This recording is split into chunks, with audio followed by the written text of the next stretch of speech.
Alrighty guys, welcome to your 45th tutorial, and in this lesson I'm going to be teaching you guys how to send messages. Because remember, whenever we are able to type stuff into that text box, what it's going to do is there's going to be a listener that sits on that text box, and it basically waits for you to type in a message and hit enter. Once you hit enter, it's going to grab all the stuff from inside your text box, and it's going to call it on this method that says send message. So what this what this method does is it sends a message to whoever you're connected to. So of course it probably would be a good idea to, build this method so it actually worked. So what this is going to do is send a message to client, which is basically the computer that's connected to the server, and private void send message. Now, just to clear things up, send message is different from the show. Wow.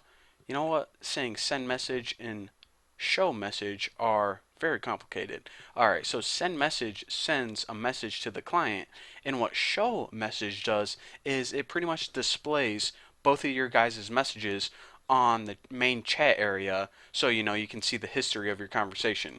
So again, what we're going to be doing is coding the method send message right now, and what this does is send a message to someone else. So again, the send message method takes one parameter, string message, which is basically what did you type into that chat area, what do you want to send. Well, like everything else, it's a good idea to put this in a try catch statement. I'm sorry guys, but it's good programming practice. So try and catch IO exception. And what this is going to do is it's pretty much going to catch an exception if for some reason it was unable to send your message. So what we'll do is chat window append, and remember that chat window is the main area that you view all of your guys' messages, and what append means is basically stick this into the chat area so you guys can see it. Might as well put caps lock. Error, dude, I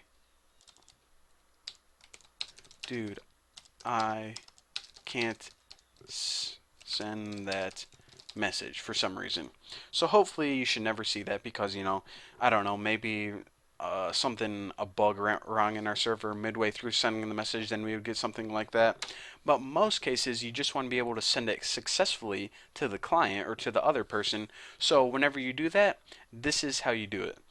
Output, which remember, our output is our stream that sends data or messages away from us to someone else. So that's what we need to tap into. Write object. Now the write object method is a method that's built into Java, and what this does is it basically, sends a message through the output. So this is gonna write a method or create an object and send it to your output stream. Now once it's in your output stream, it's going to go to the client or whoever you're connected with. So what do we want this message to say? Well, just go ahead and put server. So that's, and if you guys were creating like a real chat room, then this would be your username, but since this is the server that's sending these messages, that's why I did that. So server, and the message is message, and I need to put quotes right there. Alright, so basically what we're doing is whenever we pass something into here, and let me go ahead and give you guys an example. So say that we typed in, hey Bucky, what's up?